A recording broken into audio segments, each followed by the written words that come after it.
Okay, fine. So next part is bond angle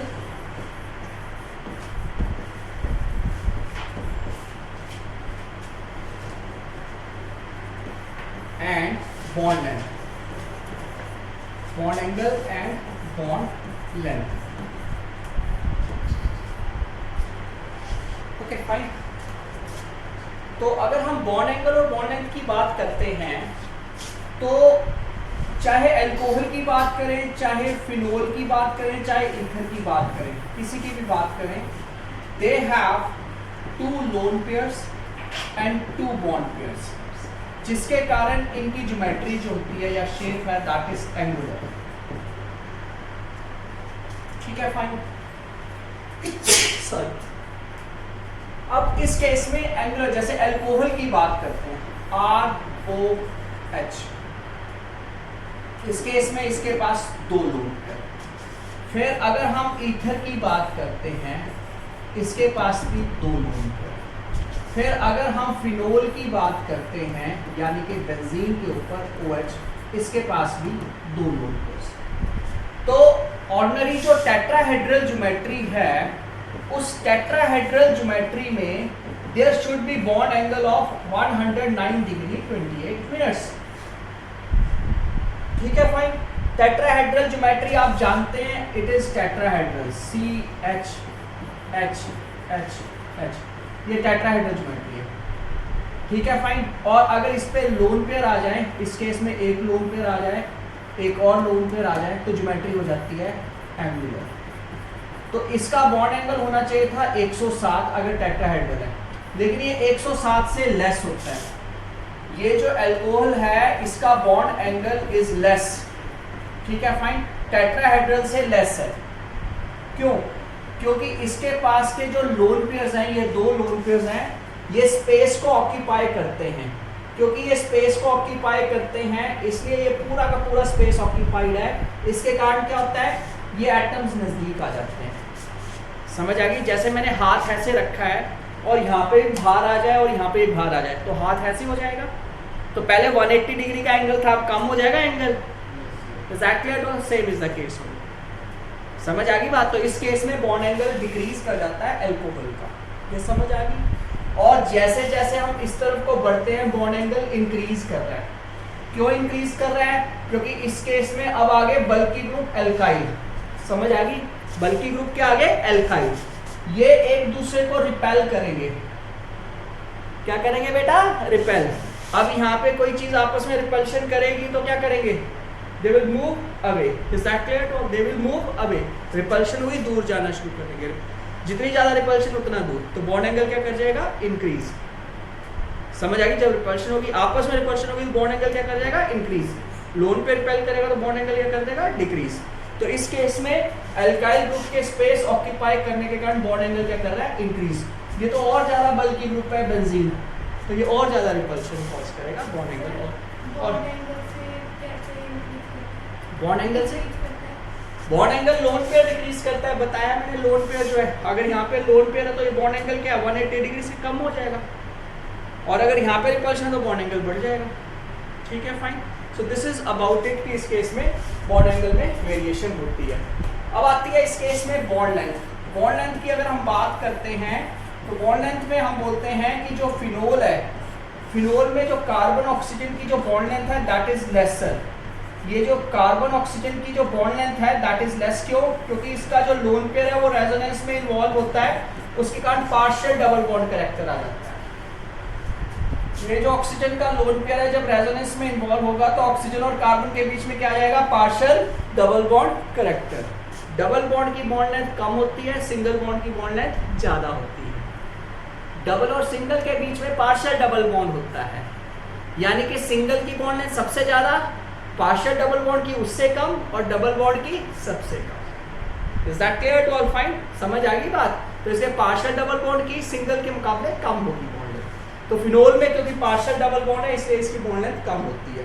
ना इसमें resonance है ना इसमें रेजोनेंस है, इसलिए इसकी बॉन्ड लेंथ कम है और इन सबकी बॉन्ड लेंथ ज्यादा है. Is that clear to all? समझ आ गया सबको? ठीक है, fine. So this is about bond angle and bond length. अब आता है नेक्स्ट पार्ट इसकी केमिकल फिर प्रेपरेशन। हम एल्कोहल को प्रेपरेशन ऑफ एल्कोहल से स्टार्ट कर रहे हैं, प्रेपरेशन ऑफ एल्कोहल से we are starting, then we move towards phenol and ether. Preparation of alcohol की अगर हम बात करते हैं तो it is prepared number 1 from alkene. इसको हम प्रिपेयर करते हैं किससे? एल्कीन से। और इसका जो पहला प्रोसेस है that is called hydration. Hydration is an important process और इसका मैकेनिज्म भी सिलेबस के अंदर है। सो दिस इज हाइड्रेशन। इस रिएक्शन में जैसे CH2 डबल बॉन्ड CH2 है, इसको अगर हम वाटर से रिएक्ट करते हैं, वाटर को मैं ऐसे लिखता हूँ सिर्फ समझाने के लिए, H2 ऐसे नहीं लिख के ऐसे लिखता हूँ, इसमें प्लस इसमें माइनस। मैं बार बार बता चुका हूँ जो चार्ज मैं नीचे लिखता हूँ उसको कभी पेपर में नहीं लिखना, इज दैट क्लियर? तो क्योंकि गलत हो जाएगा, ये लिखने का वे सही नहीं है, ये सिर्फ समझाने के लिए है, प्लस और माइनस। समझ आ गई बात? ठीक है, फाइन। तो इन द प्रेजेंस ऑफ एसिड, कई जगह बुक्स में आपको लिखा होगा H2SO और कई बार पेपर में देखोगे क्वेश्चन पेपर में H+ लिखा होगा, मतलब एक या दोनों एसिड H पॉजिटिव डोनेट करेंगे। So in this case product will be CH3 CHOH और CH3। एक्चुअली क्या हुआ, ये जो H पॉजिटिव है उसने CH2 से ज्वाइन कर लिया, ये OH है उसने इससे ज्वाइन कर लिया, या OH ने इससे ज्वाइन कर लिया, H ने यहाँ पे ज्वाइन कर लिया, यहाँ पे CH3 आ जाएगा और यहाँ पे CH2OH आ जाएगा। So this is how the product is formed। एक H ने यहाँ पे ज्वाइन कर लिया, एक OH ने यहाँ पे, तो जब H ने यहाँ पे ज्वाइन किया तो CH3 बन गया, आगे CH2OH। लेकिन ये मैकेनिज्म से बहुत जल्दी क्लियर होगा। इसका मैकेनिज्म सिलेबस का पार्ट है, चाहे पंजाब बोर्ड है चाहे CBSE है, मैकेनिज्म सिलेबस में है और ये कई बार क्वेश्चन पूछा गया है दोनों में, पंजाब और CBSE बोथ बोर्ड्स। मैकेनिज्म कुछ ही रिएक्शंस के इंपॉर्टेंट है जो सिलेबस में है, it is one of that. ठीक है, फाइन। तो समझना है इसको, होता क्या है मैकेनिज्म में, ये हमारे पास H+ है, जब इसने वाटर से रिएक्ट किया, वाटर के पास लोन पेयर है, लोन पेयर ने H पॉजिटिव को इलेक्ट्रॉन पेयर डोनेट किए, it led to the formation of HOH और यहाँ पे कौन सा चार्ज आ गया? पॉजिटिव। इसको हाइड्रोनियम आयन बोलते हैं। बस इतना ध्यान रखना, ये रिएक्शन रिवर्सिबल है, this reaction is reversible in nature, ठीक है, but keep it in mind, ये इरिवर्सिबल नहीं, इक्विलिब्रियम में होता है और हर एक स्टेप इक्विलिब्रियम में। फर्स्ट स्टेप में हाइड्रोनियम आयन बना, सेकंड स्टेप में ये CH2 डबल बॉन्ड CH2 ने हाइड्रोनियम आयन से रिएक्ट किया, हाइड्रोनियम आयन में कौन सा चार्ज है? Positive charge. तो ये इलेक्ट्रॉन लेके H पे ज्वाइन कर रहा है, ये इलेक्ट्रॉन लेके H पे ज्वाइन कर रहा है और ये इलेक्ट्रॉन इसके पास चलेंगे। तो जब ये इलेक्ट्रॉन लेके इसके ऊपर अटैक कर रहा है तो it leads to the formation of CH2। यहाँ पे क्या आ गया? सिंगल बॉन्ड CH2 और H मिलके क्या बना देंगे? CH3। तो यहाँ पे पॉजिटिव चार्ज आ गया। ये डबल बॉन्ड H के साथ बॉन्ड बनाया, CH2 और H मिलके CH3 बना देंगे और CH2 के ऊपर कौन सा चार्ज आ जाएगा? पॉजिटिव। इस रिएक्शन में there is a formation of carbocation. इस रिएक्शन में क्या मिल रहा है बेटा? कार्बोकटाइन मिल रहा है। यहाँ तक क्लियर है सभी को? Is that clear to all? समझ आ गया? ठीक है, सिंपल। डबल बॉन्ड जो है वो डबल बॉन्ड ब्रेक किया, डबल बॉन्ड ने H से बॉन्ड बना दिया, जब CH2 ने H के साथ बॉन्ड बना दिया तो यहाँ पे क्या आ गया? CH3। क्योंकि ये जो बॉन्ड है ये शिफ्ट कर गया, इसलिए CH2 पे कौन सा चार्ज आ जाएगा? पॉजिटिव, क्योंकि इसका बॉन्ड तो चला गया, क्योंकि ये तो बॉन्ड बन गया H और CH2 के बीच में, ये खाली हो गया, तो इसलिए इसके ऊपर कौन सा चार्ज आ जाएगा? Positive charge. Is that clear to all? Fine. यहाँ तक समझ आ गया बेटा? CH2 पे कौन सा चार्ज आ गया? पॉजिटिव। नाउ थर्ड स्टेप में, ये भी इक्विलिब्रियम रिएक्शन है, this reaction is also in equilibrium. ठीक है, फाइन। सारे रिएक्शन इक्विलिब्रियम में। Now third step, CH3 CH2 positive, मैंने इसको यहाँ पे लिख दिया, ये जो पॉजिटिव चार्ज था यहाँ की बजाय इस कॉपर पे जहाँ पे लिखो डजंट मैटर, ये फिर वाटर से अटैक करेगा। जब ये वाटर से अटैक करेगा, दिस इज वाटर, ये लोन पेयर लेके इलेक्ट्रॉन इसके ऊपर अटैक करेगा। What do we get? CH3 CH2 और ऑक्सीजन ने जब इलेक्ट्रॉन लेके इस पे अटैक कर दिया तो यहाँ पे OH और यहाँ पे कौन सा चार्ज आ गया? Positive. Is that clear to all? Fine. समझ गए? ठीक है, फाइन। ऑक्सीजन पे कौन सा चार्ज आ गया? पॉजिटिव। ये भी रिएक्शन रिवर्सिबल है। ठीक है, फाइन। थोड़ी आदत नहीं है इसलिए ये रिएक्शन में रिवर्सिबल नहीं लिखा। फोर्थ स्टेप में जब इसमें OH आ गया, अब OH पे ऑक्सीजन पे पॉजिटिव चार्ज नहीं आना चाहिए, इस पॉजिटिव चार्ज को खत्म करने के लिए इलेक्ट्रॉन ऑक्सीजन के पास चलेंगे, तो यहाँ पे क्या आ गया? CH3 CH2 OH और साथ में ये H इलेक्ट्रॉन छोड़ के चला गया, इसलिए इसके ऊपर कौन सा चार्ज? H positive. ये H पॉजिटिव फिर आगे फिर से यूज होगा, यहाँ पे फिर यूज होगा, फिर जनरेट होगा, फिर यूज होगा, फिर जनरेट, ये चलता रहेगा। इसीलिए H पॉजिटिव को एरो के ऊपर लिखा है इसको हम कई बार बोल देते हैं कैटालिटिक हाइड्रेशन, कि H पॉजिटिव कैटलिस्ट एक्ट कर रहा है इसमें। तो कई बार बोलेंगे H पॉजिटिव कैटलिस्ट ये कैसे हो सकता है? कैटलिस्ट ही है, रिएक्शन में यूज भी हो रहा है, जनरेट भी हो रहा है, तो अनचेंज्ड है एक तरह से, जितना यूज हो रहा है उतना मिल भी जा रहा है। Is that clear to all? Fine. So this is catalytic hydration. I hope this is clear to all. यहाँ तक समझ आ गया होगा सबको? ठीक है, fine.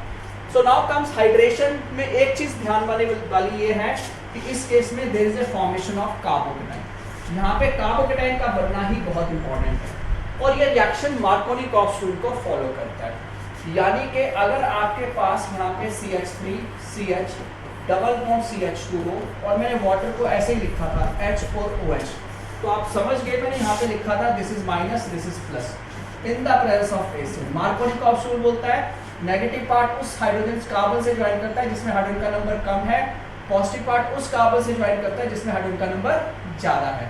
यानी कि डबल बॉन्ड इसमें से ब्रेक कर गया, और डबल बॉन्ड ब्रेक करके इस केस में what is it forming, double bond break कर गया, और H पॉजिटिव इसके साथ, पॉजिटिव पार्ट इसके पास और नेगेटिव पार्ट इसके पास। मार्कोनिकॉफ रूल यही बोलता है negative part of attacking reagent join with the carbon containing lesser number of hydrogen and positive part with higher number. तो इस केस में क्या आ जाएगा CH3 CH के साथ क्या आ जाएगा OH, और CH2 के साथ H मिल गया, क्या बन जाएगा CH3। Is that clear? और फंडा भी सही है, क्योंकि जब आप इसका मैकेनिज्म देखते हो तो CH3 CH सिर्फ कार्बोकेटाइन के बनने का प्रोसेस देख लो, तो जब ये कार्बोकेटाइन बनाएगा ही H पॉजिटिव जब इसके साथ आएगा तो ऑब्वियसली H पॉजिटिव यहाँ पे बेटर रहेगा, H पॉजिटिव यहाँ पे अटैक करे, कार्बन पे पॉजिटिव चार्ज यहाँ पे बेटर है। क्यों? क्योंकि ये सेकेंडरी कार्बोकेटाइन। अगर आप बोलोगे कि कार्बन के ऊपर पॉजिटिव चार्ज यहाँ पे लगा दो, then this is not correct. क्यों? क्योंकि ये प्राइमरी है और ये सेकेंडरी है, और secondary is always more stable as compare to primary. Is that clear to all? Fine. तो इसलिए वहां पर OH आ रहा है। क्लियर है सभी को? ठीक है, फाइन। अब आता है next part which is called second part, B part. It is called hydroboration oxidation reaction. Hydroboration oxidation reaction. Now, what is this hydroboration oxidation reaction? ये एंटी मार्कोनिकॉफ रूल फॉलो करता है। जैसे ये आपके पास मॉलिक्यूल है CH3 CH double bond CH2, अगर आप इसको रिएक्ट कर रहे हो with B2H6 in the presence of H2O, दोनों चीजें हैं, तो the product here is anti Markovnikov, यानी कि CH3 CH2 और CH2 के ऊपर क्या आ जाएगा OH, और साथ में there is H3BO3 which is free. वैसे इसको देख के समझ नहीं आता रिएक्शन कैसे हुआ, तो इसको समझने के लिए इसका मैकेनिज्म समझ लेते हैं। इसका मैकेनिज्म अगेन सिलेबस में है, क्योंकि ये लिखा गया है +1 की बुक देखो, तो +1 की बुक देखोगे तो +1 में मैकेनिज्म रिपोर्टेड है। अब +2 की बुक देखोगे तो उसमें मैकेनिज्म नहीं लिखा होगा। क्लियर है? क्योंकि वो +1 में करवाया गया। तो अगर लिख ही दिया कि +1 की बुक देखो तो इसका मतलब mechanism is in syllabus. Is that clear? So what happens in this case, इसमें हम क्या करते हैं, ये CH3 CH double bond CH2, बहुत ध्यान से समझना है, ये थोड़ा सा ट्रिकी है। बोरेन, डाइबोरेन को मैंने BH3 लिख दिया। क्यों? क्योंकि it is also equal to 2BH3, मतलब तो वही है B2H6। Is that clear? तो B2H6 ही हो ना, 2 into BH3। तो ये इलेक्ट्रॉन बोरोन पे अटैक कर रहे हैं। क्यों अटैक कर रहे हैं? क्योंकि बोरोन इलेक्ट्रॉन डेफिशिएंट है। क्यों इलेक्ट्रॉन डेफिशिएंट है? क्योंकि इसके पास कितने बॉन्ड्स हैं, 1 2 3। How many bonds? 3 bonds. 3 bonds यानी कि कितने इलेक्ट्रॉन? 6 इलेक्ट्रॉन। 6 इलेक्ट्रॉन यानी कि ऑक्टेट पूरा नहीं है। ऑक्टेट पूरा करने के लिए इलेक्ट्रॉन यहाँ से ले रहा है इलेक्ट्रॉन्स को। अब देखो इसमें हो क्या रहा है, ये CH3, ये CH2, ये CH2 और ये BH3, दिस इज BH3। मैंने ऐसे लिखा, लिखने का ढंग ऐसा कि समझ आए आपको। होता क्या है, इसके बीच का डबल बॉन्ड टूट रहा है, there is a bond breaking, और ये जो डबल बॉन्ड टूट रहा है ये बोरोन के साथ बॉन्ड फॉर्मेशन हो रही है, और जब ये बॉन्ड फॉर्मेशन हो रही है बोरोन 4 बॉन्ड्स नहीं बनाएगा, तो क्या होगा, ये वाला जो बॉन्ड है ये भी ब्रेक करना शुरू कर देगा, और जब ये ब्रेक करना शुरू कर देगा तो ये हाइड्रोजन फ्री होकर इसके साथ ज्वाइन करना शुरू कर देगा। तो it is leading to the formation of this type of bond. तो अब इस केस में क्या हो रहा है कि इस केस में ये बॉन्ड ब्रेक कर रहा है, यहाँ पे बॉन्ड फॉर्म हो रहा है, ये बॉन्ड ब्रेक कर रहा है और ये बॉन्ड फॉर्म हो रहा है। क्लियर है सभी को? यहाँ से ब्रेक होके यहाँ पे आ गया, यहाँ से ब्रेक होके यहाँ पे आ गया। Is that clear? तो ultimately what will it lead to the formation of CH3 जैसा है वैसा CH के साथ एक और H आ गया तो इसको क्या लिखेंगे, CH2, और CH2 के साथ क्या आ जाएगा, BH2। दिस इज फॉर्म के। Is that clear to all? इससे हमें समझ क्या आया बेटा, अगर इसको समझो, इसमें समझ क्या आया, एक प्रोटीन का मॉलिक्यूल एक हाइड्रोजन को रिप्लेस करके प्रोपाइल ग्रुप ले आ रहा है। BH3 था, BH3 के एक हाइड्रोजन की जगह क्या आ गया, प्रोपाइल ग्रुप। BH3 के एक हाइड्रोजन की जगह क्या आ गया, प्रोपाइल ग्रुप। यही हुआ ना, कंक्लूजन तो यही हुआ, BH3 का एक हाइड्रोजन किया, उसकी जगह प्रोपाइल ग्रुप आ गया, यही हुआ ना। तो अगर मैं इस केस में दो प्रोटीन के मॉलिक्यूल और ऐड कर दूं, CH3 CH double bond CH2 और ऐड कर दूं, तो इसके दो हाइड्रोजन जो बचे हैं वो भी निकल जाएंगे। So what will it lead to the formation of CH3 CH2 CH2। पहले एक था, दो और ऐसे ऐसे मॉलिक्यूल बना देंगे तो टोटल कितने हो जाएंगे, 3, और वहां पे दो और ज्वाइन किए तो दो हाइड्रोजन खत्म। This is the molecule. Is that clear at all? और लास्ट स्टेप में क्या होता है, 3 मॉलिक्यूल हाइड्रोजन पेरोक्साइड, ऐसे लिखा मैंने हाइड्रोजन पेरोक्साइड को ताकि आप समझ पाओ। 3 मॉलिक्यूल हाइड्रोजन पेरोक्साइड के ये बॉन्ड ब्रेक करेंगे। जब ये बॉन्ड ब्रेक करेंगे, ये 3 मॉलिक्यूल और ये 3 मॉलिक्यूल मिलके they lead to the formation of CH3 CH2 CH2OH। ये पहले 3 लिख दिया तो ये 3 और ये 3 कवर हो गए। क्लियर है सभी को? आया समझ के नहीं? ठीक है फाइन। और ये B3OH के साथ मिलके क्या बना देगा, BOH थ्राइस। क्या बना देगा, BOH थ्राइस। तो बेटा इसको ऐसे भी तो लिख सकते हैं H3BO3, एक ही बात है। और यहाँ पे H3BO3 लिखा है ना, ये वाला सेम। समझ आ गई बात? वो जो BOH थ्राइस है, ये जो BOH थ्राइस ऐसे लिख सकते हैं, इसमें कितने हाइड्रोजन है, 3 हाइड्रोजन, तो H3, एक boron, 3 oxygen, 3 oxygen. Is that clear? H3BO3 boric acid. बस आपने ये इसमें ध्यान रखना है कि boron is attacking on, boron जो अटैक कर रही है ऑन लेस हिंडर्ड कार्बन, जहां पे स्पेस ज्यादा है वहां पे अटैक कर रही है। बोरोन जो है वो लेस हिंडर्ड कार्बन पे अटैक कर रही है। This is what you have to remember. कैसे? अगर आप ध्यान से देखो पीछे, अगर आप इसको देखो तो इस केस में बोरोन ने इस कार्बन से ज्वाइन किया है, इस कार्बन से ज्वाइन नहीं किया। क्यों? क्योंकि इसमें हिंड्रेंस कम है, इसमें हिंड्रेंस ज्यादा है। समझ आ गई बात? तो ये ध्यान रखना है। और जिस कार्बन से बोरोन अटैच्ड है, OH will be formed, OH will substitute boron, OH boron को वहीं पे सब्स्टिट्यूट करेंगे। Is that clear to all fine? और यहीं से प्रोडक्ट, इसको अप्लाई करना है तो हम अप्लाई कर सकते हैं। जैसे ये देखो, ये वाला मॉलिक्यूल है, इसमें डबल बॉन्ड। अगर आप इसको बोलो कि H2O2 और B2H6 यूज कर रहे हो प्रोडक्ट, पूरा मैकेनिज्म लिखने की जरूरत नहीं होती, वो सिर्फ समझना है। आप इस पे अप्लाई करो, आप देखो डबल बॉन्डेड कार्बन ब्रेक करेगा, या तो ये हिंड्रेड है, ये लेस हिंड्रेड है। मैंने बोला लेस हिंड्रेड पे OH आएगा, तो यानी कि प्रोडक्ट क्या होगा, साइक्लोपेंटेन रिंग जैसी है वैसी यहाँ पे क्या आ जाएगा, OH। बस इतना सा लिखना है और साथ में क्या लिख देना है, H3BO3 बस। लेकिन क्या मैकेनिज्म बताया तब आप समझ पाए, वो मैकेनिज्म का आइडिया होना चाहिए। हर जगह मैकेनिज्म लिख तो नहीं, मैकेनिज्म जब पूछा जाए तब लिखो, जब नहीं पूछा जाए तो ना लिख तो हमें सीधे अप्लाई करना है उसको। हाउ टू अप्लाई, जिस यहाँ पे लेस हिंडेड है यहाँ पे। अब इसी तरह का एक और सिचुएशन आ सकती है, अगर आपके पास इस तरह का मॉलिक्यूल है CH3 whole thrice C CH double bond CH2, ये है, इसको आप रिएक्ट करते हो with H2O in the presence of acid H positive, क्या प्रोडक्ट मिलेगा? तो पहले इसको बाइफरकेट करके लिखो, CH3 C CH3 CH3 thrice है ना, इस थ्राइस का मतलब 3 CH3 है इस कार्बन पे, एक CH3 2 CH3 3 CH3 लिख दिया। उसके बाद क्या है, CH जैसा है वैसा लिख दिया। उसके बाद क्या है, double bond CH2। Is that clear? समझ आ गया? अब इसको हमने क्या करना है, इसके वाटर पॉजिटिव चार्ज आना चाहिए।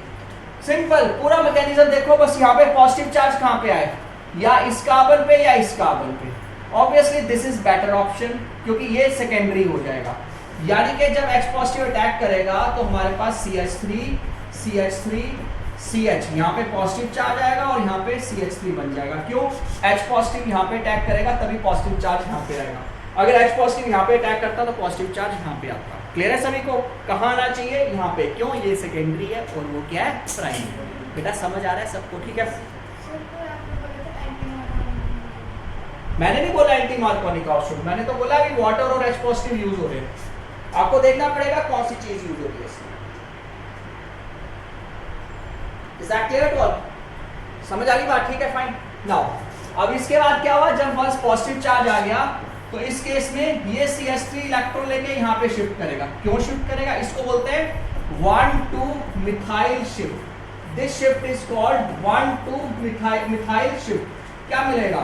CH3 C CH3 CH3 sorry, इस केस में ये CH3 शिफ्ट हो गया। ठीक है, फाइन।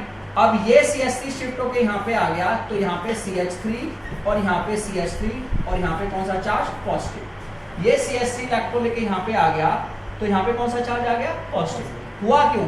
क्योंकि ये सेकेंडरी है और ये क्या है? टर्शियरी, इसलिए ये शिफ्ट है। Is that clear to all? और अगले स्टेप में क्या होगा? ऑब्वियसली OH वाटर यहीं पे अटैक करेगा तो यानी कि OH यहीं पे आएगा। So what do we get? CH3 CH3 OH और यहाँ पे CH3 CH3। So this is the unexpected product we are getting। कई बार इस तरह के प्रोडक्ट्स मिलते हैं, सोचना पड़ता है क्यों मिलते। Is this clear to all? कोई डाउट? किसी को कोई डाउट है? ऑनलाइन मोड पे कोई डाउट है पूछ सकते हैं।